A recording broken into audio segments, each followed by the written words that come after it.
Welcome to Wild. I'm your host, Robin Lavasser. They say our biggest fear is not that we are inadequate. It's being powerful beyond measure. In this podcast, I will share how to break through imaginary ceilings, lean into success, discovering your purpose, and understanding how to create the business and life of your dreams.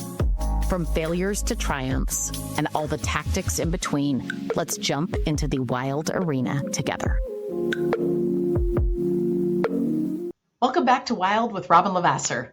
One of the things that absolutely changed not only me as a leader, but me as a loan officer that I think will really help you. And it's such a simple, this is going to be a short episode that if you just grab hold of, you're going to be able to take it and go, hopefully have an aha moment and go, okay, I just need to change that with not only myself, but with my team, with all parties, if you will, involved in my files. Here's a simple rule that absolutely transformed some things. And here's why. Have you ever noticed that a ton of energy gets wasted? Let's give you the scenario real quick. Let me back up. How many of you guys love to have, and I know you can't respond, but I can only imagine the head nodding potentially as you're driving on the treadmill, hopefully listening to this in some capacity, and you're saying, yes, yes, yes, this makes sense. And that's the dreadful 22 back and forth email chain. How many of you guys can relate to just knowing, like, why didn't somebody say, time out, pause, I should pick up the phone. I should pick up the phone for that. And so how much energy is getting wasted in your business in general because we're using the wrong communication tool? And I want you to think of this and identify it in your business as what are the communication tools, and when would I grab the screwdriver, if you will? When would I grab the hammer? When would I grab, right, the pliers? And you would do those for different things, right? You would grab each tool. We have communication tools, and sometimes we try to hit everything with a hammer. Sometimes we try to use a wrench on everything. And it's like a wrench can't do the job of a screwdriver, right? The screwdriver can't do the job of the hammer. The hammer can't do what the pliers need to do. So what are the communication rules? Email, I just want to get this out of the way right out the gate for you. Email is for expectations that are being met or exceeded. Phone calls or face-to-face is for all the tough stuff. And I'm going to define tough in this, but if a project is on track, i.e. a closing, right? If a loan is on track, a deadline is being met, you're delivering great news, send the email. Doesn't mean you can't pick up the phone, doesn't mean you can't send the text, doesn't mean you can't do some other things, but it's okay to be an email when it's great news, right? When it's an update. Obviously, email being the form of communication that all parties are in agreement that that's the most efficient, right? When you can give great news, the file just funded. That's a beautiful efficiency. It's documented, it's easy, it's in writing, all people were on there. That's a win. When it's we're so excited to work with you, that's a confirmation, that's an exceeding or meeting expectations, right? There's lots of things that can happen in email. And so one of the first tasks that you want to do with this is identify with you and the team when email is truly applicable. And my best rule of thumb, I'm just going to go back to it real quick, is if we are meeting or exceeding expectations, email is absolutely a tool that you can pull out that's going to get the job done 99.9% of the time and do it really well, which is a huge win. What about when expectations aren't being met? I need an extension. The appraisal's late. The appraisal came in low. The appraisal has subject to items. The borrower, it can't get me the items needed, so we have to do a restructure. They can't pre-approve for that amount at $400,000. They can only get to $350,000. Anything that is not meeting or beating expectations is a pick up the phone moment. Now that might come with hey, I just shot you a phone call. You didn't pick up. Now I'm going to email and text and say, call me. But no news that isn't meeting expectation is being delivered without tone, without comfort that can only be provided by actual voice, right? Actual engagement. And then vice versa, you being able to hear reaction. So anytime you're expecting a bad reaction, you need to be able to hear it instead of see it or see and hear. But hearing it matters, not just reading it. There's a big, big, big difference. And so when someone's disappointed, when they're confused, when they're frustrated, when they're blindsided, email becomes a terrible substitute for a conversation. Email also is a terrible substitute when we're working with underwriting and processing and all these different things. When we are giving correction, email is a great follow-up tool. It's not a great initial tool, right? Because correction without context, without connection, without curiosity is dangerous, right? I've been a keyboard warrior too many times in my life in the business setting that later I've gone, whoopsie, sorry about that. My tone didn't come across appropriately. I made an assumption. I typed too fast. I let my emotions run my fingers, if you will, and I should have been having a two-way conversation, right? I should have been seeking first to understand. So email removes tone, it removes empathy, and it removes connection.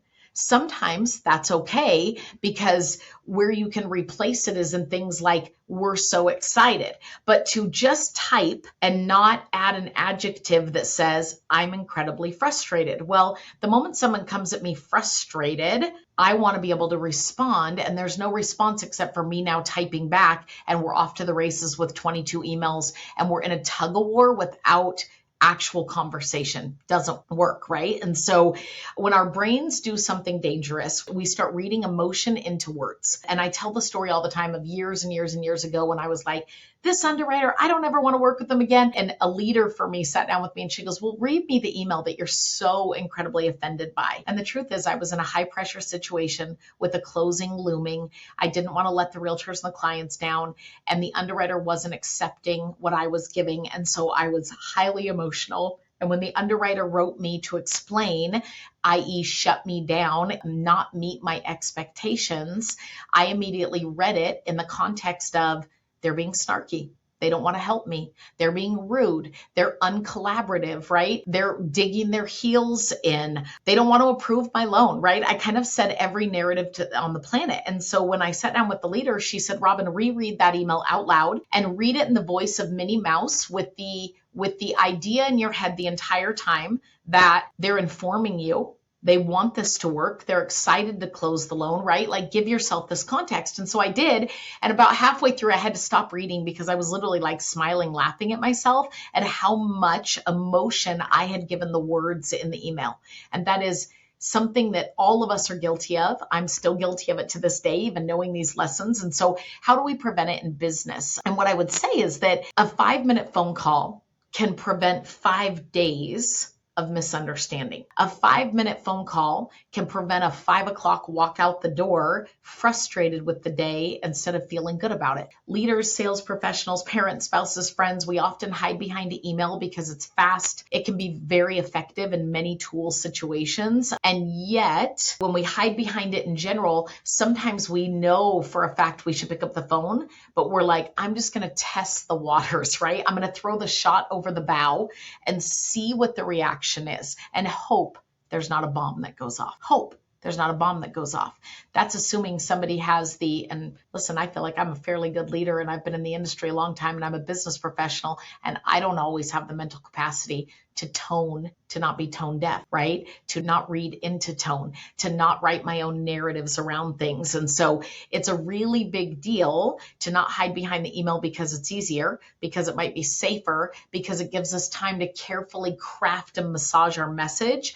Man, you could say, let me hop on a call, set tone, set minimal context, not have to chit chat for 20 minutes, but say, I'm going to send you an email, but I wanted to set tone first. I'm going to send an email. I want to set tone first. I can literally point to a couple things already this week that I probably should have set tone first prior to email, prior to texting, which I attribute to being the same as email. And so difficult conversations, difficult news, difficult deliveries require courage, not convenience. I'm going to say that one more time.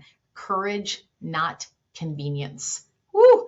That's a big deal, right? And so how do we do a better job when we think trust is built when people hear your voice, not just read your words? So before you send a difficult email or your team does, I want you to ask yourself, would this relationship, would this outcome, would this progress be better served first by a quick conversation? Yes or no? If the answer is yes, if the answer is I wish they would just pick up the phone, I wish we could just talk about this, I want you to say, this is a non-negotiable.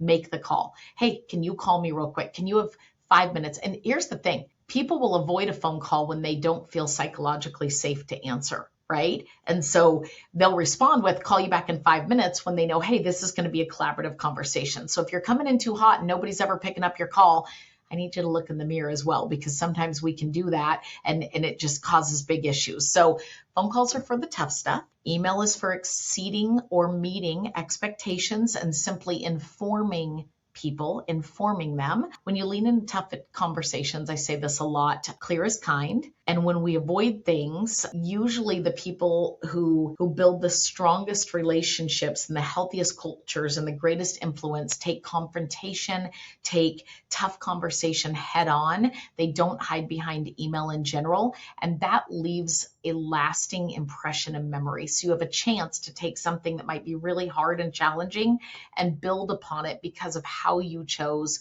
to approach, because of how you chose to communicate with clients, with referral partners, with underwriters, with processors. Doesn't matter. What matters is you choose the right tool. And when you choose the right tool and you do the right thing and you don't do what's easiest, you do what's best for the outcome, best for the relationship, best for the impression, best for the emotions that are going to come with it, it will create a beautiful ripple effect. And it will absolutely transform not only your days and communication in the business, but it will make an impression on other people and hopefully teach them something about how it feels to be communicated with the right way. So let's be the change we want to see. One of my favorite lines from Gandhi. And if this episode was helpful, I hope that you share it. We will see you on the next Wild.